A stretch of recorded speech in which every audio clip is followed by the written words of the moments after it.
જય માતાજી મિત્રો, જય દાદા દ્વારકાથી, જય માં ભવાની. કેમ છો બધા? મજામાં ને મિત્રો? આજે વાત કરીએ આપણે અગ્નિ પરીક્ષા. તો મિત્રો, અગ્નિ પરીક્ષા એટલે શું? અગ્નિ એટલે કઠોરમાં કઠોર, કે જે અગ્નિમાં જે હાથ નાખો એટલે એ જળવાનું જ હોય, અને જો અંદર પડો તો બળવાનું જ હોય, એમાં ખાક થવાનું હોય.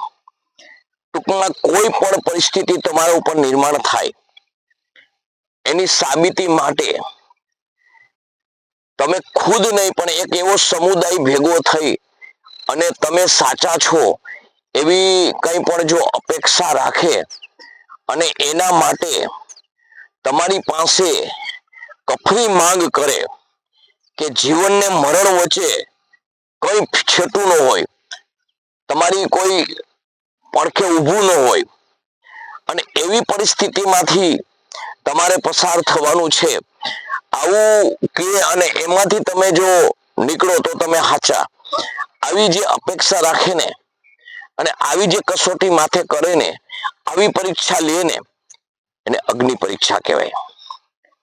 મિત્રો, આપણે જાણીએ છીએ માં ભગવતી જાનકી દેવીનું જે એક શંકાના માધ્યમથી જે લોકોએ શંકા સેવી અને માં ભગવતીએ છેલ્લે અગ્નિ પરીક્ષા દીધી અને ધરતી ફાટી અને માં ભગવતીને માં ધરતીએ ખોળામાં સમાવી લીધા.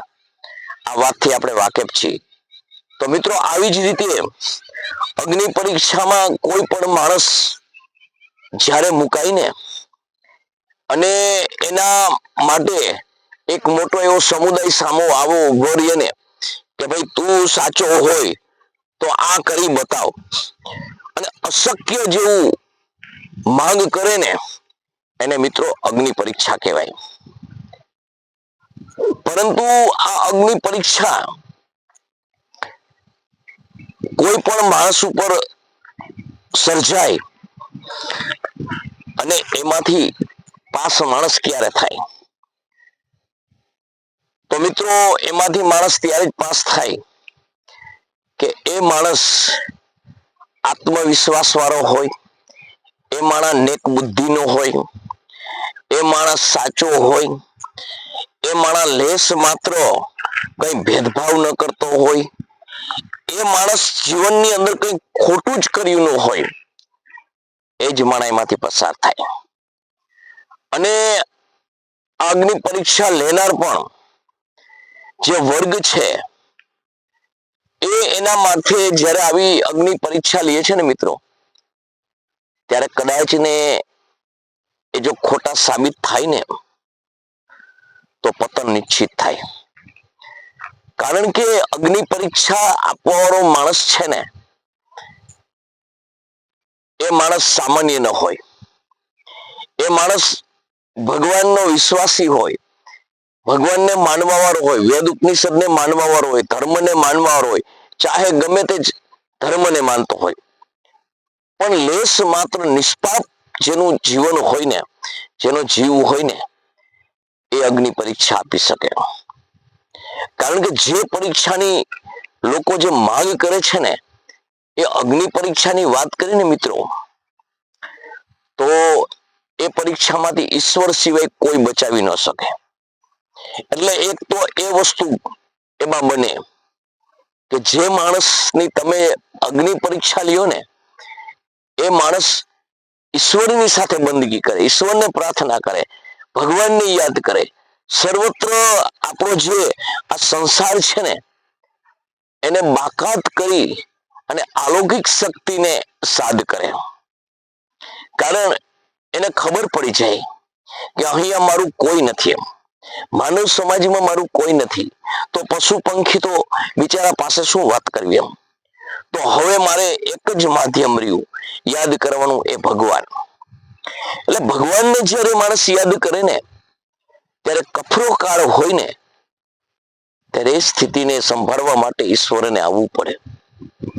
અને જ્યારે એ ભગવાન આવે અને જે સમુદાય એની પરીક્ષા લેવા બેઠો હોય, જે પરીક્ષા માંગતો હોય, એ સમુદાય ઉપર જેની જેની નજર ટકે ને ભગવાન નજર નાખે ને એટલે એ સર્વત્ર વિનાશના ખપરમાં હોમાઈ જાય. ધીરે ધીરે આ સમુદાય છે ને એના કફરા કાળ આવવા લાગે. સમય પ્રમાણે પડતી આવે, ન ઘટવાની ઘટનાઓ ઘટે અને એક દી છિન્ન ભિન્ન થઈ જાય. ત્યારે અમુક જે બાકાત સમાજ હોય, જેને ખબર છે, જેને ચૂપકી સાધી છે, જેને કઈ બોલ્યો નથી, એને પણ આ પરિણામ થોડું થોડું ભોગવવું પડે છે. કારણ કે સમર્થ હોય છતાં બોલવું નહીં એ પણ પાપ છે. અને જે દબાઈ ગયેલ વર્ગ છે, કંઈ પણ કહી શકે નહીં એવો વર્ગ છે, એ જ્યારે રાક્ષસી વૃત્તિનો જે વર્ગ હોય અને જે અગ્નિ પરીક્ષા જેની લીધી હોય એ જ્યારે ધીરે ધીરે ખતમ થાય ને ત્યારે જે નબળો વર્ગ છે, નબળો એટલે જેનાથી દબાઈ છે એવો વર્ગ છે, એ સમર્થ બને અને એની નોંધ પૂરે કે આ ઘટના ઘટી હતી ને એનું પરિણામ આ છે. એટલે મિત્રો અગ્નિ પરીક્ષા છે ને એ ખૂબ અઘરી હોય. અગ્નિ પરીક્ષા આપનાર વ્યક્તિની મેં તમને વાત કરી, પણ અગ્નિ પરીક્ષા કોઈની લેવી નહીં. અગ્નિ પરીક્ષા લેવી નહીં, અગ્નિ પરીક્ષા લેતી હોય સમુદાયમાં રહેવું નહીં, અને અગ્નિ પરીક્ષા લેવાતી હોય ત્યાં ઊભું રહેવું નહીં. કારણ કે એમાં સાથ સહકાર આપવો, એ જોવું, એમાં ચૂપકી સાધવી, એનું પરિણામ પણ પાપ જ છે. માટે મિત્રો જીવનમાં હંમેશા માટે યાદ રાખજો કે અગ્નિ પરીક્ષા એની જ લેવાય છે કે જે ઈશ્વરને નજીક હોય છે, ભગવાનને નજીક હોય છે. કારણ કે અગ્નિ પરીક્ષા કોણ ખમી શકે એમ, અને અગ્નિ પરીક્ષામાંથી ઉગરી કોણ શકે, તો એ ભગવાનના ભક્ત સિવાય કોઈ એમાંથી ઉગરી શકે નહીં, અને ભગવાનના ભક્ત સિવાય એમાં કોઈ આપી શકે નહીં. એટલે જીવનમાં હંમેશા માટે કફરામાં કફરી જે પરિસ્થિતિ નિર્માણ થાય એ પરિસ્થિતિનો કોઈ ઉકેલ જ ન હોય, એ પરિસ્થિતિ કોઈ ઉકેલી શકે એમ જ ન હોય, અને એને ઉકેલવાની જે તમારા ઉપર જે નેમ રાખે, તમારા ઉપર જે આશા રાખે, અને એક મોટો સમુદાય તમે ઈશ્વર છો અને તમે આવું કરી શકશો, આવી વૃત્તિ નહીં, પણ આ માણસામાં આવી પરીક્ષા લેશો એટલે ખતમ થઈ જશે, અને ત્યારે તમને ઈશ્વરીય શક્તિ એમાં સહાય કરે અને એમાંથી તમે ઉગરો, અને એને અગ્નિ પરીક્ષા કહેવાય. માં ભગવતી સીતાએ આપી એ જ.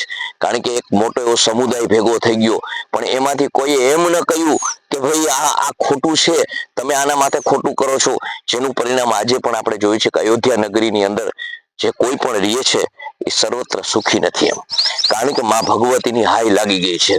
એટલે જીવનમાં હંમેશા માટે કોઈ પણ અગ્નિ પરીક્ષા કોઈની લેવી નહીં, અથવા અગ્નિ પરીક્ષા લેતી હોય સમુદાયમાં રહેવું નહીં, અગ્નિ પરીક્ષા લેવાથી એ નજરે જોવું નહીં.